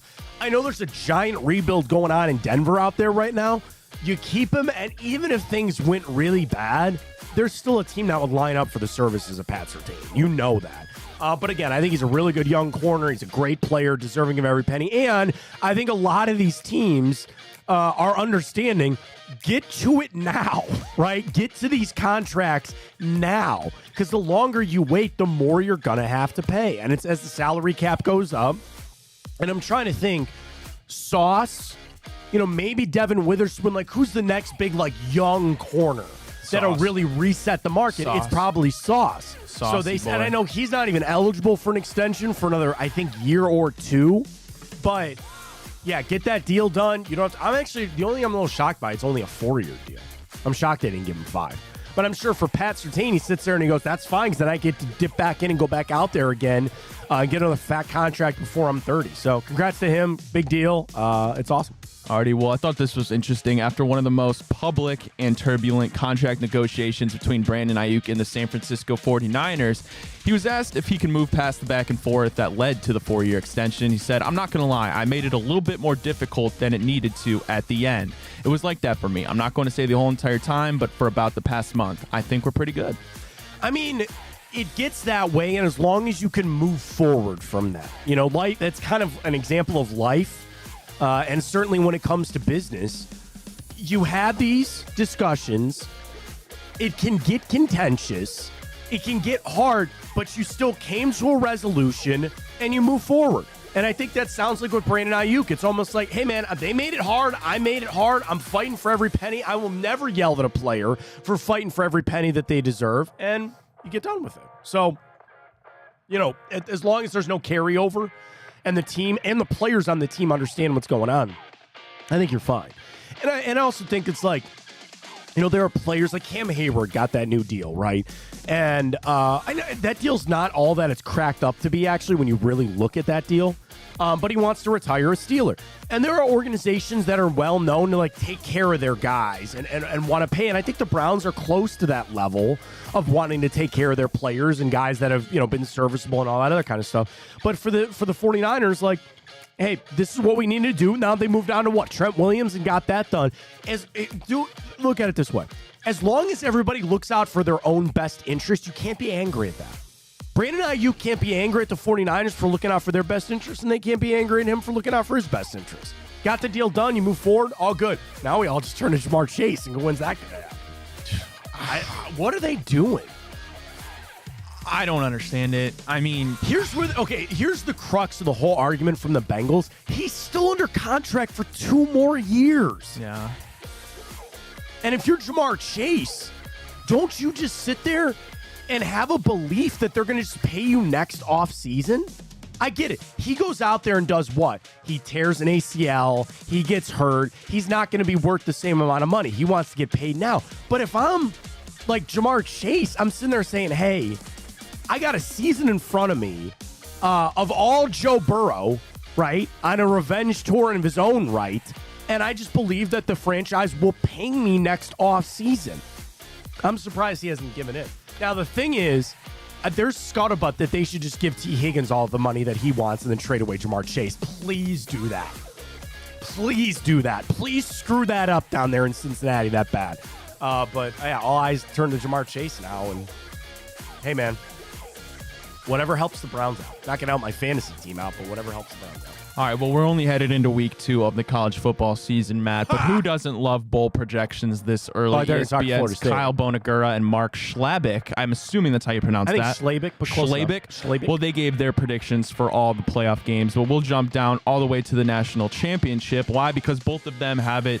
Number 2, Ohio State versus number 1, Georgia. The write-up from Schlabach. Yeah. Last week, I had 2 teams each from the Big Ten, Ohio State and Oregon, and SEC, Georgia and Texas in the semifinals. Well, he says not anymore. Miami was impressive in its win against Florida, but while we don't want to get too carried away with the Hurricanes, they'll play only one ranked opponent the rest of the regular season, although he says, I'm sticking with Georgia to beat Ohio State to win its 3rd national title in 4 years. Here's the thing about Ohio State and really kind of Georgia. And I was thinking this more about Ohio State because Georgia had a marquee matchup against Clemson and they just wiped the floor with them. You could get into the argument about, they weren't tested in the regular season and sometimes that can hurt. I look at it the opposite, man.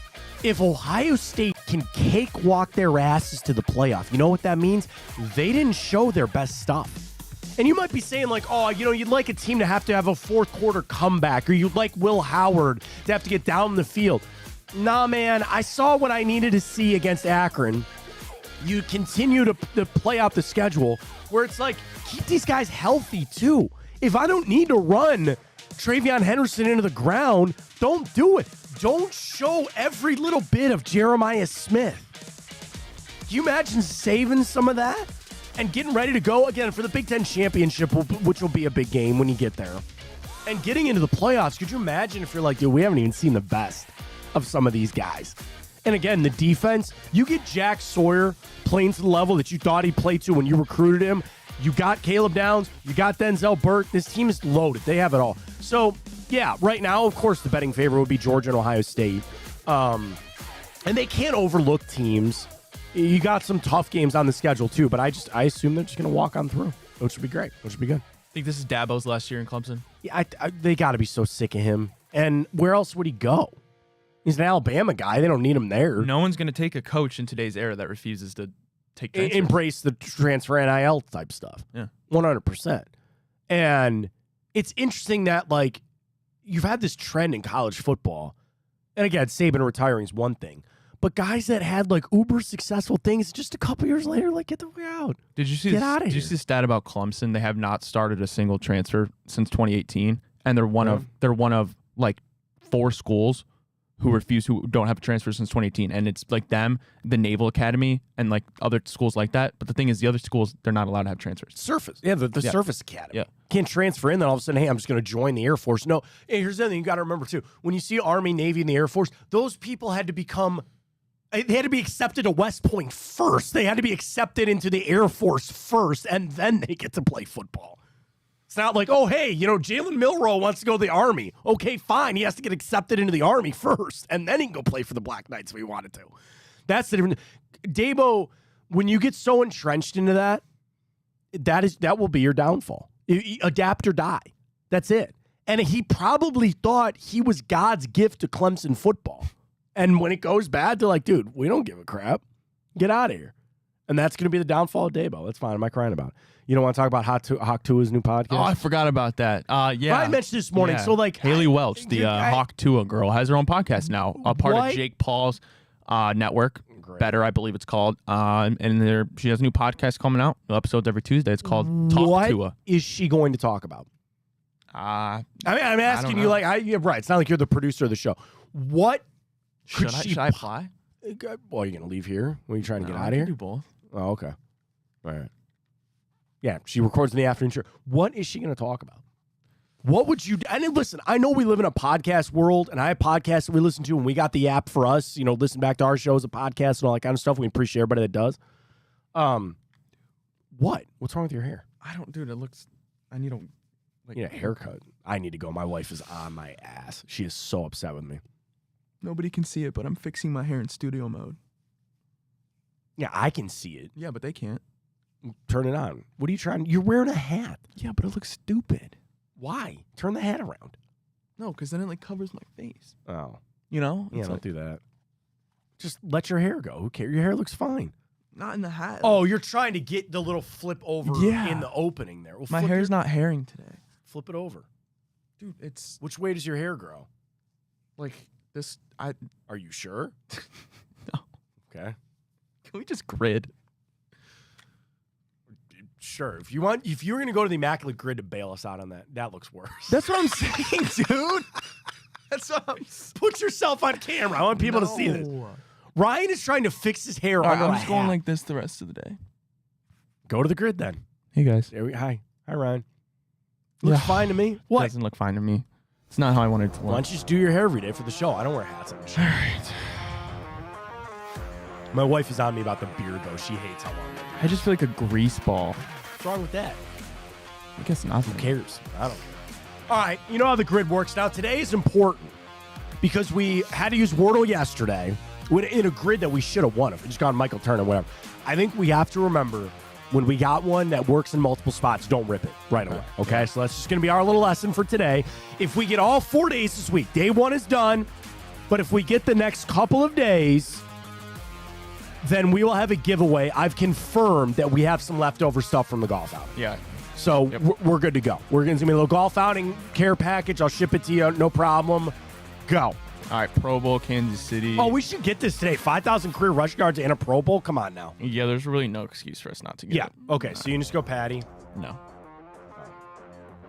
That's fine. We could go CMC. Sure.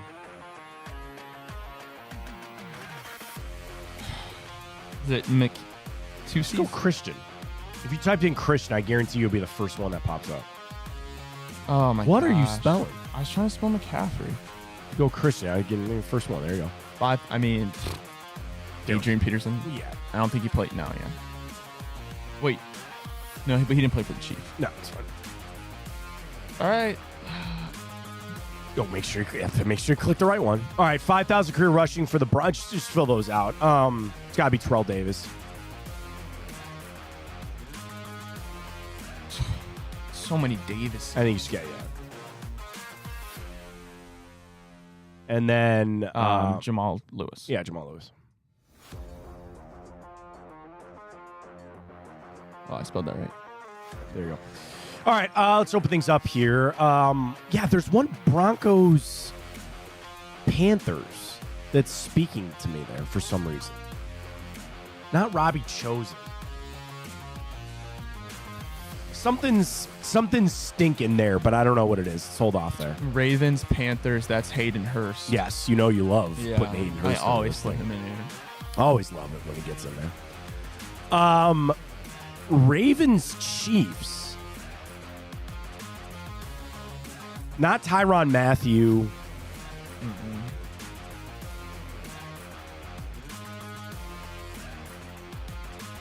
Kyle Bowler, I don't think so. Flacco doesn't work.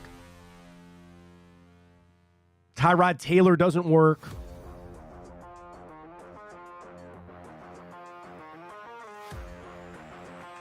Oh, no, he didn't go. Wait. Isn't that Orlando Brown? Right? Am I misremembering that? Did Orlando Brown Jr. get drafted by the Ravens? Go to Kansas City, and then now he got the bag from the Bengals. Is that not right? I think you're right. It sounds right to me. It does to me, too. Okay. That's fine. Okay. Yeah. Just making sure. Okay. All right, Broncos players. Elway, no. Julius Thomas ever play for the Panthers? You know, that sounds right. Doesn't it sound right? But I don't know. And then Julius Peppers. I know for the Panthers, but I think I'm getting him and DeMarcus Ware confused. Because DeMarcus Ware left Dallas and went to Denver. But Julius Peppers was Carolina, the Packers. I don't think he ever went there. Oh, I think I got one. What? CJ Anderson? Did he play in Carolina? I think he did. Okay. Well, hold on to that if we come up with something better. I'm almost positive he did. Okay. All right. But let's go here first. Okay. This one's a little weird. TJ Ward. Did Emmanuel Sanders ever play for the Chiefs? I don't know. That's a good poll. I don't know. TJ Ward, I know, went to Denver, and for some reason I can picture him in the Kansas City uniform, which always does us in when I'm like, oh, I can picture him in the uniform, but I don't know.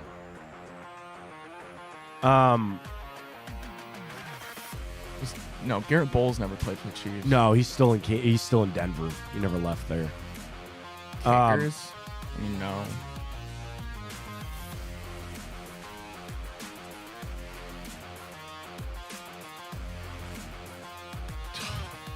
No, it's okay. I'm feeling okay about it. Do you want to rip CJ Anderson? I then? do. Okay, go ahead. I'm almost positive. I believe you, man. I'll listen to it. Positivity. But what if it's not right? We've been wrong before. What is that picture? CJ Anderson was a big dude. Yeah, but He was a why big is it dude. down to his belly button? He's a big dude. I don't know what to tell you. All right, Kansas City Broncos.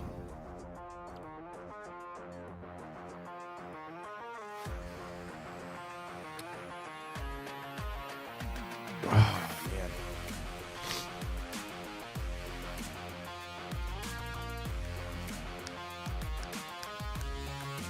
Why? Yeah.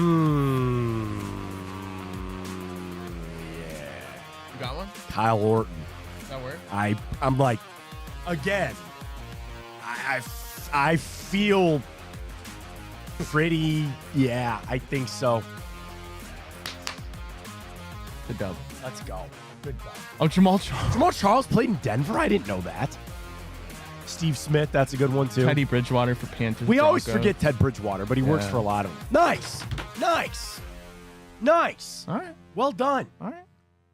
Well done. I love it. All right. All right. Plenty of time for us to flip over to SI.com. They had 9 of their different analysts, football analysts, run through their NFL predictions.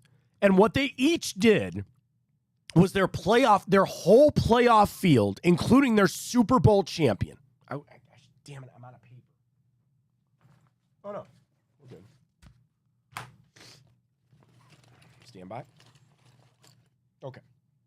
So, again, of 9 I just want to count to see how many have the Browns making the playoffs and defensive player of the year for Miles. We also got to add to this list. Yes. Peter Schrager's. Did you see that? No, I didn't. You want to add Peter? Yes. That'll make it an even 10. Okay. Make it an even 10. So we start with Albert Breer. The AFC playoff field. Kansas City is the 1 seed. The Jets get the 2 seed. People are coming around, man. They loving them some Jets. Bengals are the 3 seed. Shit. The Texans are the 5 seed. They're your division winners. The Ravens are your 5-seeded wild card. Wait, how are the Texans a 5 seed if they're a division? I'm sorry, they're 4 seed. They play the 5 seed. Oh, okay. I'm sorry. I'm going to screw that up. Let me just do this. Here are your division winners. Kansas City, Cincinnati, the Jets, and the Texans. Your wild card, Baltimore, the Bills, and Miami. Breer. 3 from the missed East. playoffs. He's got 3 from the East. NFC, San Francisco, the Lions, the Eagles, and the Buccaneers win the divisions. Green Bay is your wild card with the Rams and the Falcons. Your Super Bowl for Albert Breer, Bengals. Oh, he doesn't know ball. 49ers. San Fran wins the whole thing.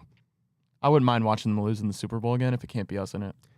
MVP Burrow, Christian McCaffrey, Offensive Player of the Year, Micah Parsons, Defensive Player of the Year. Coach of the Year is Matt LaFleur.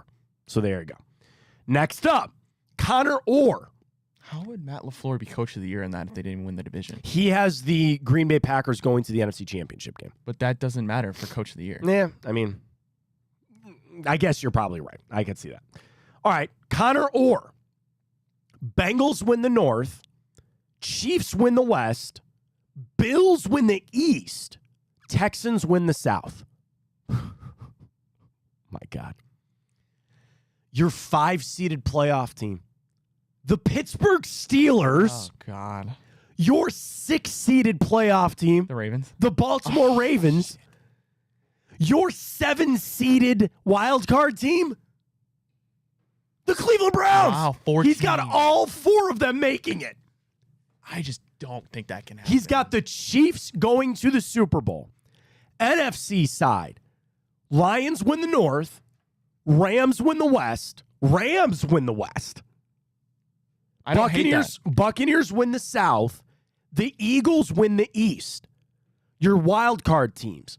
Green Bay, San Francisco, and the Bears. You have Dallas missing the playoffs. That's 2 teams that missed the because Albert Breer didn't have Dallas making it either. Wow. He has the Super Bowl being Kansas City, Detroit, with the Lions getting a win over the Chiefs in the Super Bowl. All right, so that's playoffs. That's 1. That's what I wanted to mark down. Defensive Player of the Year, TJ Watt. So that's not a vote for Myles Garrett. Next up, Gilberto Manzano. AFC. Bills are the 1 seed. Chiefs the 2 seed. Texans the 3 seed. The Bengals win the North. Your wild card teams. Colts are the 5 seed. Jets are the 6 seed. The Raiders as the 7-seeded wild card team. Get the out of here with that. Smoking straight crack. NFC. Lions, 49ers, Falcons, and Eagles all win the division. Your wild card teams, the Bears, Rams, and Cardinals on the NFC side of it. He's got the Houston Texans winning the Super Bowl. Yeah, of course he does. Okay. That's a little over there, a little bit. Max Crosby is Defensive Player of the Year, by the way. That one's out there a little bit. Next up, Matt Verdame, MMQB. Chiefs, Texans, Bengals, Dolphins win their divisions. The Ravens, Bills, and Colts take the wild card down. Do you even care about the NFC anymore? Not really? Okay. Chiefs win the Super Bowl for Matt Verdame. Nick Bosa, Defensive Player of the Year. Next up, Greg Bishop. Chiefs, Ravens, Dolphins, Houston. I don't think we've had one that hasn't picked Houston to win the South. Yeah, I should be up there right in mine for the Colts. Your wild card teams, Jacksonville 5, Bengals 6, Jets 7. Kansas City wins it. Aiden Hutchinson, Defensive Player of the Year from Greg Bishop. Michael Rosenberg, SI. Dolphins get the 1 seed and win the East. Kansas City is 2 winning the West. Cincinnati wins the North as the 3 seed. Houston, you're 4 seeded. Oh, they're slobbing on the Bengals. Baltimore, you're 5 wild card. Jets are 6. Colts 7. There we go. Another one. No Cleveland Brown. Defensive Player of the Year, Micah Parsons. Next up, Andrew Brandt. Number 1 seeded Baltimore Ravens. Number 2 seeded Kansas City. Bills are 3. The Jags win the South, according to Andrew. Your number 5 seeded playoff team, your Cleveland Browns. Okay. And he's got us beating Jacksonville in week 1. Or, I'm sorry, playoff game number 1. We would face Baltimore in the divisional round. That dude knows ball. Jets and Bengals are your other 2 playoff teams on that. He does have the Packers winning the Super Bowl over the Ravens. Myles Garrett, Defensive Player of the Year. DPOY, that's 1. Next up, John Plume of SI. Chiefs are the 1 seed. Houston 2. Jets 3. Bengals 4. Bills are your 5th seeded playoff team. The Browns are the 6th seeded playoff team. And the Dolphins winning as 7. What does that tell you? He doesn't have Baltimore making the playoffs. He's got the Lions beating the Chiefs in the Super Bowl, excuse me. That's an interesting one. Defensive Player of the Year, Mike Parsons. Mitch Goldich. Ravens, Chiefs, Dolphins, Texans. Wild cards. Bengals, Jacksonville, Buffalo. No Cleveland Brown. Defensive Player of the Year, Kyle Hamilton. I kind of like that. You're going off the edge rushers there, but I'm sure you can get some good value out there in Vegas. And that was it. So again, of the 9. Oh, wait, you want to do... Yeah, I want to do Peter Schrager. Bring up Peter Schrager's. All right. Get ready for this. You want to bring it up on the screen? Or you don't want me to see it? I don't want you to see it because I want your... Oh, no. Oh, we can't see it. I can't see it. I didn't look. Okay, we'll do the NFC first. This is Okay. Peter Schrager, obviously from Good Morning Football. And we'll preface, this dude predicts Super Bowl pretty well. I like Peter Schrager. Yeah. Like 3 years in a row, he thinks predicted pretty the good. correct Super Bowl. Okay. We'll do NFC first. NFC 1 seed Lions, Okay. Rams, Okay. All right. Falcons, Yeah, okay. Eagles. I don't see that. I'd flip those 2, but okay, fine. Your wild card teams, the 49ers, Yeah. the Seahawks, Okay. the Packers. The Packers as the 7 seed? I don't buy that. Oh, Mac, this gets worse when we flip it to AFC. Ready? Okay. I don't want to look. AFC 1 seed, the Jets, Okay, I shouldn't laugh. Okay, maybe. Sure, fine. the Chiefs, Okay. the Ravens at 3, Okay. the Jaguars at 4. Oh, yeah. Trevor Lawrence apologist here. His wild card teams, Matt, Yeah, okay. the Bills, Okay. the Broncos, Oh. and the Chargers. Isn't that nuts? I like Bo Nix. That ain't happening, buddy. That's drunk on Bo Nix, and that's drunk on Jim Harbaugh, is what that is. So again, of 10 that we just did, you only had 3 of the Browns making the playoffs, only 1 vote for Myles Garrett winning Defensive Player there. That's it. That's it. As we run through all of that. What is the one that you just can't get on board with? With all the ones that we ran through, what's the one thing of the playoff seeding or winning divisions? What's the one thing you just cannot get on board with? Peters, the Broncos. The Broncos, sure. Okay, And quite frankly, let's Chargers. of the realist, take that one out of it. Out of the ones where I would say the Steelers making the playoffs, that's not happening. There is no way that is happening. Yeah, and I'm not taking the Jags to win the South at all. Sure. What about NFC side-wise? Everything's pretty chalk. Dude, you want to know what? Wait a minute. Oh, no, I didn't do the NFC for a while. There's only a couple of guys that have the Cowboys making it as a wild card. Yeah, man. They only have a couple. I think they're making the playoffs. I'm sorry. I think they do. I think they're making it. So I can't buy anybody that doesn't have the Cowboys in there. Okay. I think they're going to they're not going to win the division, but I think they're going to make it as a wild card. So I really can't buy any of that. All right, let's catch our final break in the morning. We come back. I want to get our bets going for the Guardians. Got to make it up for last night. So we'll get that going for that. What else? Was there one thing we were going to do? Oh, time hop we're going to do. And You know that there's sometimes there's things that you see and you just go, it's a really bad idea. Mm-hmm.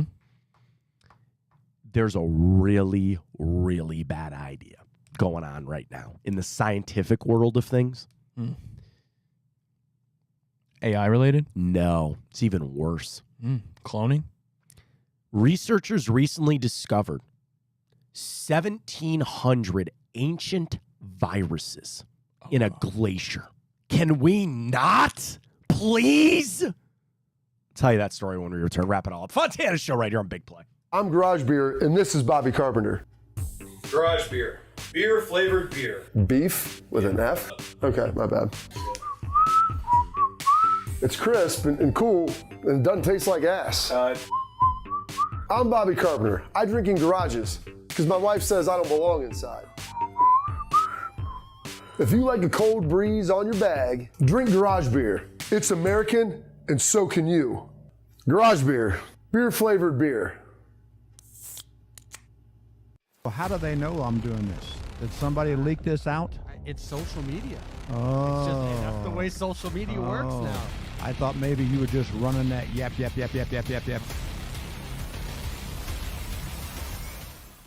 Welcome to Big Play, a sports media team that started back in 2014, and now we're not in a garage. Look at us, incorporating some of Cleveland's favorite sports personalities, bringing you fun and compelling content from downtown Cleveland. Coming to you live from the shores of Lake Erie and Burke Lakefront Airport, join Team Big Play for all the best sports talk in Ohio. Check us out on social media at Big Play, bringing you fun and compelling content from downtown Cleveland. Anthony Schlegel, just how physical he was. You saw the girth and the power and everything he was bringing to the table, especially when he was a nice beefy 255 playing middle linebacker. We were called soft last year. You don't want to be soft, especially when you come to the playoffs. So that's going to be a process throughout this season of establishing us as a harder team here in the I don't buy into this nonsense, this conspiracy nonsense that he's got his money and he's dogging it. That's ridiculous. They're off in the Kentucky Derby as Authentic takes them around the far turn. Tis the laws making his move now, and they're into the stretch. These two stride for stride. Authentic, tis the law. Here's the wire. Authentic has won the Kentucky Derby.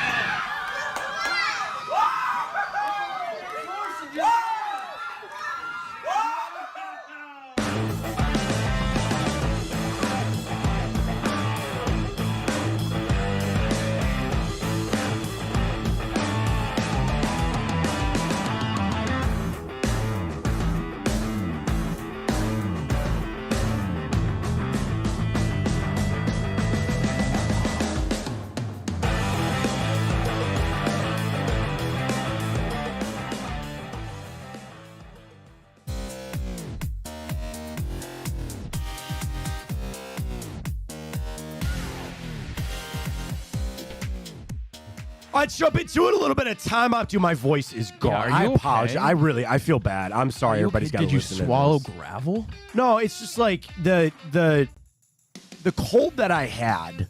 Let's call it for what it is. It's probably COVID again. And it's just like this nasally type of thing. I probably have a sinus infection. And it's just my throat doesn't like necessarily hurt at the moment. I just sound like crap. Yeah, you do. You know, it's just like I thought it was over. I don't know, man. And plus, my kid's in a new class. He got bumped up, so like I just know that there's a brand new freaking petri dish going around there, catching all that crap. We're in it right now, man. We're fighting through. I'm getting through this. I'm sure my kids are sick, which didn't help. The 3-year-old wakes up every night and just comes sleeps on our floor, and the 1-year-old wakes up every hour and a half now tonight. And my wife's gonna be gone for the whole weekend. Sounds fun. Yeah, it's gonna be great. It's going to be a lot of fun. And I start soccer practice on Saturday, and I have to coach my kids' team because nobody else signed up to coach, so I have to do That it. is so funny. I am... what do you know about soccer? Nothing. Why They're are you 3 years old. coaching? So they're 3. Okay, so here's how it goes. We signed up. There's like you see the signs for I-9 Sports. You ever see those anywhere? No. And they run youth sports programs, right? So it's like, I don't know, a couple $100. My kid plays soccer every Saturday. You should get to play for free if you're coaching. Well, whatever. So I sign up, right? And on the questionnaire, it goes, would you like to coach? And it says yes, no, or maybe. And I put maybe. The commissioner calls me and he goes, you're the only one that even put maybe. Everybody else said no. Do you want to do it? I was like, not really. Not really.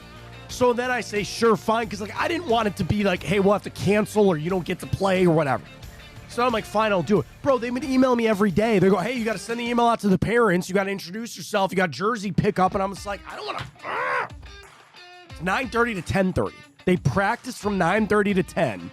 I get a lesson pack of what I'm supposed to do for practice. You know what my emphasis this weekend is supposed to be, Ryan? Enthusiasm.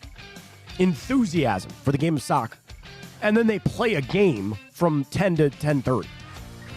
Good so luck, bro. I'm not looking forward to it. Good luck. I'm not looking forward to it. So yeah, we're in the blender right now. We're in the blender, and we got the Browns kicking things off on Sunday, which will be great. But we'll get to that in a second. We got time, Hop. Let's run through it. And again, a really bad idea in the scientific community. We'll get there. A kind of short one today. We'll go back to this day, 2002. Kelly Clarkson won American Idol. Is she the best example? Well, did Carrie Underwood win American Idol? Yes, she did. I feel like those shows have fallen off. I've not heard of a superstar come out of The Voice or American Idol in quite some time. Not that I've been watching, Morgan but like, Wallen was from The Voice. Oh, really? Fun fact. Some people don't know that. Okay. Yeah, Kelly Clarkson's a prime example. She's freaking everywhere now. She's got a talk show and all that kind of stuff. But she won it this day, 2002. This day, 1998, Google was incorporated. That'd been nice to know back then. Yeah, invest a little bit in it. And probably be a good idea. This day, 1994, Tom Tupa, Brecksville's own, scored the first ever 2-point conversion in NFL history. Browns beat the Bengals 28-20. Scored on I think a botched field goal. Is that why it's worth 2 points? Because Tupa? I didn't think about that. No, they just implemented this season prior, and it was the first game of the year, so you had the first opportunity to do it. This day, 1988, the relocated Phoenix Cardinals play their first regular season game. This day, 1988. This day, 1950, NASCAR held its first ever paved super speedway race at Darlington with the Southern 500. It was also the first ever 500-mile event in NASCAR history. It was just this past weekend, the Southern 500. It's one of their crown jewels of racing, if you will. You have the Daytona 500, as far as NASCAR goes. You have the Daytona 500, you have the Coca-Cola 600, and the Southern 500. Those are the races that if you were one to pick, those would be the ones as the crown jewels. Did you ever read Peter Rabbit when you were growing up? No, I did not. Beatrix Potter published the first story of Peter Rabbit this day, 1893. I think it's like a long lineage of books, is it not? Something like that, Peter Rabbit? Couldn't tell you. This day, 1888, George Eastman patented the first ever film roll and registered the name Kodak. Isn't that crazy to think, like, when I was growing up, if I ever told you there was a time that film rolls and printed pictures would be near obsolete, people call you crazy. And now... I mean, well, think about it, dude. There's going to be a day where cell phones are obsolete. Yeah, It's probably. going to be in your head. Right. Oh, I will never be wearing get... like I know goggles. You're gonna exactly be what wearing you're talking like about. I ain't goggles. getting that implant. Nope, I ain't getting the goggles. I ain't getting the implant. They're going to I'm kill fine you with then. the phone. They're going to murder you. They're going to hunt you down. I got to get taken out some way. We'll go out some way. I don't know what it's going to be. Think about it like... and I saw a funny meme. They're like, if you grew up in the 90s, your parents have like 2 pictures of you from when you were 3, and now like I have an entire Google album of just my kids from this year. Like just how many pictures you take, how many videos you take, and all that. Now you got to fight through to find old pictures, and you get them digitized and all that kind of stuff. But 1888, Kodak was registered. Very happy birthday goes out to a couple of major winners in golf: Ray Floyd and Tom Watson, Mike Piazza, Beyonce, Damon Wayans, and the late, great Mr. Jason David Frank. Do you know who Jason David Frank was? No, but he has 3 first names. He does. He played the Green Power Ranger on Mighty Morphin Power Rangers. How in the hell would I have known that? I don't know. Then he flipped to be the White Ranger, because the Green Ranger started out as bad. Tommy was bad. He wasn't good. They had to fight him. Then he became the White Ranger. I think he was like the longest running one of like all the Power Rangers. And it's sad. Unfortunately, he passed away a couple of years ago. You a big Rangers guy? Oh, that was my favorite show growing up. Now, again, it eventually jumped the shark like it always does, because it started out with the dinosaurs, which was great. Then they jumped to like the lion and the griffin and the dragon. Then in the movie, they went to the ninja animals. There was a frog and a crane. Then they went to the Neo Rangers, which was like one was a square, one was a circle, and I kind of fell off after that. At that point, I found other interests in that kind of stuff, but I miss the Power Rangers. Power Rangers were great. Actually, my algorithm on Instagram has a lot of Power Rangers stuff on it. There's accounts that I just follow. I just watch the intro over and over. Just going back to the 90s, but there you go. All right, 2 television shows and a movie for you. I actually don't have a lot of optimism for you today. Okay. It's mostly because these are a little suspect, I guess, if you really wanted to look at it. Now, wait a minute. Okay, this one doesn't even count. This first one isn't even true. It didn't come out anywhere near around these times. So this first one I'm taking off because it doesn't count. All right, so all you have is 2 TV shows for you today because the movie is obsolete. We go back to a television show this day, 1995. Do you even want to try to guess? You're not going to get it. You don't know that. Okay. 1995.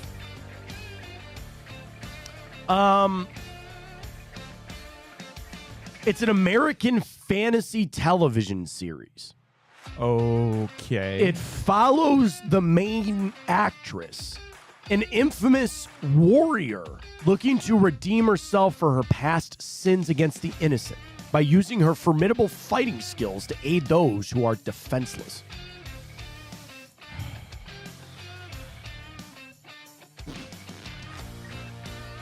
Can I get the actress? Sure, Lucy Lawless. I don't even know who that is. She was in Parks and Rec. She played Ron Swanson's love interest, Diane. Never seen it. But I know her from this show, Xenia Warrior Princess. Oh, God. Never got it. No. Now, that was big because then Kevin Sorbo was playing, what did he play? Hercules, I think? Both these shows were on the same time. And Kevin Sorbo was playing Hercules in Hercules the Legendary Journeys from 95 to 99. So those were pretty big, but yes, I didn't think you were going to get that. This final one, you should get no problem. A television show, a game show that debuted this day in 1956. 56. It's been on TV that long. Has Jeopardy been on that long? I don't think so. It's not Jeopardy. Price is Right? That is correct. Price is Right. What's your favorite game on Price is Right? Probably Plinko. Plinko is always the answer, isn't it? Fun, yeah. I like the one with he's going up the cliffhanger where Yeah. he's yodeling and then they go up top.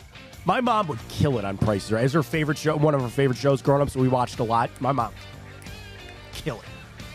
But you have to go wait in line for like 4 hours. Yeah. So they tape 2 a day while they're taping, and you got to go out there, and it's free to get in, but you got to not only wait in line to get in on the show, then you got to be lucky enough to be picked while you're in the show to get up there and get it done. And then there's all the other stuff. You win a car, fine. You still got to pay taxes on it. You still got to ship it back to your house if you don't live in California. Yep. Big old pain in the ass. What's the one game show you think you do the best on? Well, the one I'd want to be on the most is definitely Jeopardy. I don't think Jeopardy I'd be the best on that, though. I would say Family Feud, I'm always really, but it's like a family thing, so you got to be like, I'm always good at like, what's the final thing? The Fast Minute or the Fast Money? Fast Money at the end of end of Family Feud. Oh, I kill it. I'm so good on that. Yeah, I'd probably be good in Family Feud. Yeah, probably good. Family Feud's always fun. All right, before we get to our Guardians bets, bad idea here. Researchers have recently discovered around 1,700 ancient viruses, most of which are completely unknown to science, hidden inside a glacier in the Himalayas. A report published in the journal Nature Geoscience. Glaciers archive time-structured information on clients and ecosystems, including microorganisms. So you hear that all the time, right? When they drill into like the permafrost and way down, they're like, oh, we found a completely intact woolly mammoth, right? Oh, wow, we found this fox or whatever bullcrap, right? No. In the Gulya Glacier in the Tibetan Plateau, yielded more than 1,700 viruses in a core sample that dates back 41,000 years. The lead author of the study is a research associate at The Ohio State University. Said before this work how viruses were linked to large-scale changes in Earth's climate and remain largely uninvestigated. Glacial ice is so precious, we often don't have large amounts of material required for virus and microbe research. Scientists discovered that most of the viruses found in the glacier were unique to that range, unique to that region. 1/4 of them overlapped with organisms known around the world, which means that some of these were potentially transported from areas like the Middle East or even the Arctic across the rest of the globe. 3/4 of the viruses found are newly discovered, but they claim are no threat to human beings. I don't want to find out, man. 1,700 viruses? Bad idea. Yeah, to be the last. Bad idea, man. Drilling into prehistoric ice doesn't have health implications for modern humans because these long dormant viruses likely infected other dormant microbes rather than animals or humans. But researchers found their adaptations significantly influenced their host. Again, do you really want to bring back a 41,000-year-old virus and say, well, it doesn't have an impact on humans? That's how we get taken out. That's it. That's how it goes. Oh, it's in a secure lab or somewhere. Yeah, so was coronavirus. How did The Last of Us start? I forget. It was like because the Earth's temperature rose. Mushrooms. They were able to. There was something about the mushrooms. Yeah. Because when they turn into those things, it's a fungus that infects them. Yeah. And then Ellie has the cure. Spoiler alert, Last of Us. I'm just going to the TV show. Post-apocalyptic. The series sets 20 years into a pandemic caused by a mass fungal infection, which causes its host to transform into zombie-like creatures and the collapse of society. I can't wait for season 2. When's that happening, by the way? Dude, it's not coming out. Oh, no, it's 20. I was like, it's not coming out till 2025. 2024 Yeah, is we're almost there, over. yeah. Crazy. 4.7 million people watched The Last of Us on day one. Second biggest for HBO. Almost 40 million watched it within 2 months, averaging 32 million viewers per episode. It's no Game Last of of Thrones. Us is good. No Game of So Thrones. good. So good. Doesn't touch Game of Thrones. I'm not into Game of Thrones, man. Best TV show ever. No, and I already know that people hated the end of it. It's quite literally. I the know best that TV people show ever. hated it, so I'm out. It's quite I'm literally out. the best TV I'm show out. ever. Well, speaking of being out, I'm back in for the guards. Let's go tonight. Ben Lively on the hill. Seth Lugo, which again, you would scream the under on this. Lively's last 3 starts, a win, a loss, and no decision. He's given up 10 earned runs, though, in his last 3 starts, but 6 of those came against the Pirates in a game that we still came back and won. Excuse me. Seth Lugo. Just had a Seth Loogie. 14-8, 3.17 ERA, same thing. A loss, a decision, and a win in his last 3 starts, but he's only given up 8 runs, including his last outing where he took a no decision, where he pitched 7 innings and gave up 1 run, struck out 9, and got a no decision. I'd be pissed off about that. Strikeout side of things, Lugo has 9, 3, and 8. So that's 20 over his last 3. Lively only has 12 over his last 3. Keep me away from the strikeouts. Guardians are 5-1 straight up in their last 6 games. The under has hit 13 out of their last 20 games on the road, but the under is good for 5 out of their last 7 games when the Guardians are the underdog, which, by the way, they are. Kansas City, 7-game losing streak, but they're 7-3 straight up in their last 10 games at home against the Guardians. I mean, I don't know. What do you like? I need to stay away from the parlay. I am at a point right now. I have to win a game. I have to win a bet tonight. Do you like under 8.5? Royals just in this series, the Royals scored 1, 2, and 5 runs. Yeah. The over hit in the first one. It's not hitting the last 2.